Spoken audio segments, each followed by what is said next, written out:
Digital networking with the late Kevin Samuels. Greetings and welcome. During this podcast, I will share how I believe I networked with the late Kevin Samuels, how he may have found artistic inspiration from my IG page, and how I believe he shared advice to me about how to move as an independent artist. I'm not trying to say I knew Kevin Samuels personally, because I did not. Most people online know that most connections or networking starts in the digital chat room or through DMs. I believe DJ Academic said something like that. And Mr. Samuels himself stated that he got his start by commenting on other people's posts and chats. Also, most of the people that are stating that they know him currently online, that's how they met him as well, through commenting and chatting. And over the pandemic, a lot of people started interacting digitally and in this way. I started chatting in Mr. Samuels' chat room around May 2021. This was after seemingly everyone kept talking about him. So I wanted to go see what was going on. When I first started analyzing Mr. Samuels, I was getting Jerry Springer vibes, meaning it seemed like people only wanted to see fights and silliness, yet they found it entertaining. I will say that Mr. Samuels was entertaining. I was about to stop watching or chatting just because it was a lot going on with different debates and topics. But one day I heard the real message. I saw the writing on the wall, and I realized Mr. Samuels had a deeper message. He had a message of healing and restoration, a message I could get behind. I also saw that he played music during his show and that he was a marketing genius. During this time, I was working on my master's degree in marketing and PR. I am also an independent singer-songwriter, so I shot my shot at seeing if Mr. Samuels would network with me. I joined Mr. Samuels' Patreon, and on one of his Patreon posts, he asked everyone why they were there. I told Mr. Samuels I was there to network and share ideas. I started to notice that Mr. Samuels acknowledged me. I noticed that he'd read my comments or say things from my IG. This leads me to my next point, one that I will further discuss during my marketing thesis, From Music to Marketing. You can follow my Patreon link in bio or the description box. My question is, how do you know when someone is following your social media page? You know because they want you to know. People can follow you without actually subscribing or hitting the follow button. And I believe a man like Mr. Samuels seems like he'd vet someone before letting them into his networking space.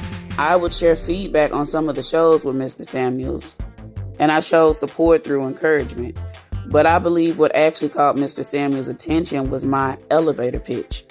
I will discuss what an elevator pitch is during my thesis, From Music to Marketing. You can follow this series by joining my Patreon. The link is in my bio description. Mr. Samuels would always talk about communication degrees and sometimes marketing degrees. He pretty much said they were useless. My pitch was more of a question. I asked Mr. Samuels why he spoke against those degrees when he was successfully using the skills to build his platform. The next thing that stood out to me was when Mr. Samuels presented the two mannequins. It stood out to me because I had a photo on my IG of me sitting in front of a multicolored mannequin, along with other artwork, statues, painting, and graffiti. I told Mr. Samuels that the first mannequin was a beautiful representation of modern women, beautifully flawed. When Mr. Samuels presented the second mannequin, it was bare. I suggested to Mr. Samuels that he put jewelry on the mannequin because the image of jewelry would stand out to women. I sent him a few ideas of what would work, and it looked like he used the idea. I told him to put a necklace on the second mannequin so that it would stand out. At this point, I created a SWOT analysis on Mr. Samuels. I created a SWOT analysis on a few people that I followed and interacted with. I was trying to apply what I'd learned. What is a SWOT analysis? I will discuss what a SWOT analysis is during my thesis, From Music to Marketing. The link is in the description or the bio. If you'd like for me to create a SWOT analysis for you, my information is in the description bio. In short, a SWOT analysis is a tool used in marketing to take a look at your overall brand to see how you can plan to move forward. I will share what info I share with Mr. Samuels during my thesis. Also, while I respect Mr. Samuels, he will only be a part of my thesis, not the entire thing. Mr. Samuels always spoke about being on your path, and he is someone I met on mine. I considered him and someone that showed me what I believe to be reciprocity. I consider him a digital friend. I will discuss digital friendships in my master's thesis. I had to stop chatting. Chatting can be fun sometimes, but sometimes it's better just to watch. This chat room could be calm, but it could also be intense. Some women will stay and try to go toe to toe and fight for their right to speak. I'll just be quiet. I don't go back and forth, and I try to respect other people's spaces. It had become clear at some point that my opinion differed from the chat. It was made painfully clear when seemingly everyone in that chat added me with insults. Unfortunately, in this day and age, a disagreement in opinions leads to disrespect. I don't accept or stay around that type of energy. A lot of women would not stay around for that. Some men mistake aggression for masculinity. After this incident, I let Mr. Samuels know in private that I'd have to leave the chat and my reasons. I let Mr. Samuels know I'd overstayed my welcome and that unfortunately, I'm not a yes man. I was attacked for making a truthful statement. My thoughts had always been the same, but I didn't realize on YouTube it was more of a male-dominated space, so it was my fault for not being able to read the room. Also, I hold both men and women accountable. In some of these spaces, they are only telling one side of stories. That's their business, though. I told Mr. Samuels I'd still support on IG. Mr. Samuels responded to me via post, by name in chat, and I called into his show once. After I called into his show, that is when I noticed that he'd acknowledged me in the chat. Mr. Samuels seemingly responded in videos, and when I chatted, he never responded through DM, which I really didn't expect him to. I was the one that initiated speaking through DMs because at the time I didn't realize that it was a taboo thing, and I'm not afraid to talk to people. I know that Mr. Samuels could not really speak directly back to me through the DM because when you're speaking to someone that you may not know, it can be a liability, especially if this person has malicious intentions. We live in a day and age where people will say anything to get ahead, but that's not how I move because I'm not desperate and simply because I don't have to. In the message, I let Mr. Samuels know that it's not like he really talked back to me because at this point in time, I was trying to network, and outside of the responses in the chat or mentioning me by name in the chat, that was pretty much it. And then when I called into the show, so after my message to Mr. Samuels, that's when I saw the photos on the television screen. I went to the Van Gogh exhibit and took photos and videos. It was a night out with my family. I think it was Mr. Samuels' way of acknowledging the incident and showing me that he was allowing me to network.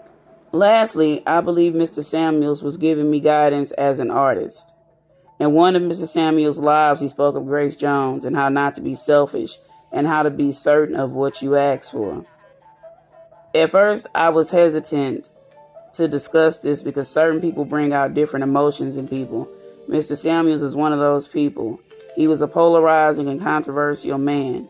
Kevin Samuels had the ability to pull all the kinfolks and cousins to the table to have a conversation regardless of how toxic it was. But these conversations may trigger some people. Samuels had people that both loved and hated him. Samuels had young men and women that looked up to him. You can hear my thoughts on this in my video, Kevin Samuels, a cultural case study on marketing and communications in the Black community. I was hesitant because of how some people would feel, but I realized I don't need permission to speak on my experience. I'm also moving with peace in my heart and honesty. I was worried because of what foolishness may come, but as I walk through the valley of the shadow of foolishness, I will fear no fool. Mr. Samuels would say that this was fear, scarcity, and lack. And considering that I'm a grown woman, I'm going to tune out all of that background noise.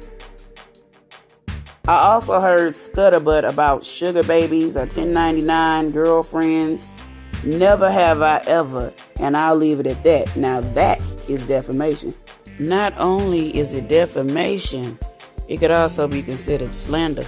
Watch yourself. Yeah, there was a group of people that seemingly have an issue with me telling my experience. I think they're scared that somebody's going to try to come over and try to get what's left of Mr. Samuel's fan base. But see, the difference between me and some of them is I actually have an end date, an end goal. I'm not trying to be a YouTube phenomenon. That's not my goal in life. I'm already on my path. I tried to share some marketing advice for the brothers in the Manosphere on how they can make some money, but I believe I may have shared that information with the wrong individual. Now I'm done sharing.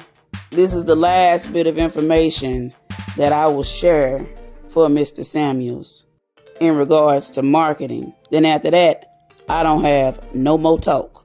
So this last bit of marketing and public relations advice I'll share for free. The last thing is someone send this part to Mr. Samuel's ex-wives and family. And that is, don't let everyone make money from his legacy and you get nothing. This is unsolicited advice from a marketing student. You guys are the real MVP. If you talk, don't talk for free. You have the stories people want to hear and that people may ask to hear. If you gonna tell it, get paid. Mr. Samuels was a businessman.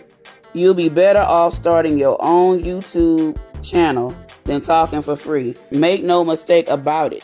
Everybody that uses Kevin Samuels' name in their video or their post, they know that it's gonna garner attention. And some people know that it's gonna bring in big bucks. So don't talk for free. Now, I will say there are some people I believe that are genuine and that have did a great job upholding his legacy and talking about him in a respectful way. And I would say take that approach if you do decide to speak.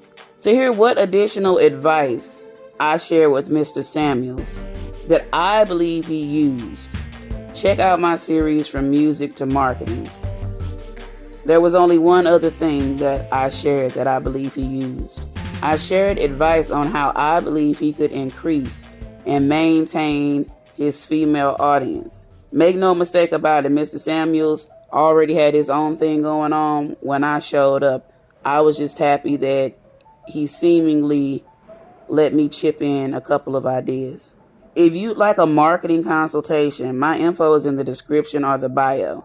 I believe Mr. Samuels gave me a digital golden token, a digital key to move forward with my business endeavors. I believe he saw a woman on her path and was willing to let me network with him and learn from him. He helped others as well, both men and women. I realized he was not only healing the community, he was also helping people advance along in their careers. After this, everything has come full circle. I've shared my experience and some advice. Also, if you're looking for a well-balanced show to watch, it's actually an Instagram Live. It is hosted by Rich Dollars from the show Love and Hip Hop and Sean Press, a former executive of Bad Boy Records. They have this show every Wednesday on IG Live at 6 p.m. Central Standard Time. I think it may be 7 p.m. in New York time. But this is a very well-balanced show. It's called The Boys Club Inside the Mind of a Man. And these two brothers, they have people calling in every show. And the stories go from wild and crazy to heartfelt and emotional. They have couples that call in. They have women that call in. They have men that call in. And pretty much you have to call in with a question and they will answer it for you. But the show is popping every Wednesday. They have a very balanced view on things. And I think that this show may be the next one to blow. So if you're looking for a new show that talks about relationship issues from the mind of a man, but they also have enough compassion to have women come on and share their side of the story as well, check these brothers out. I'll be over there on Wednesdays cutting up in the chat.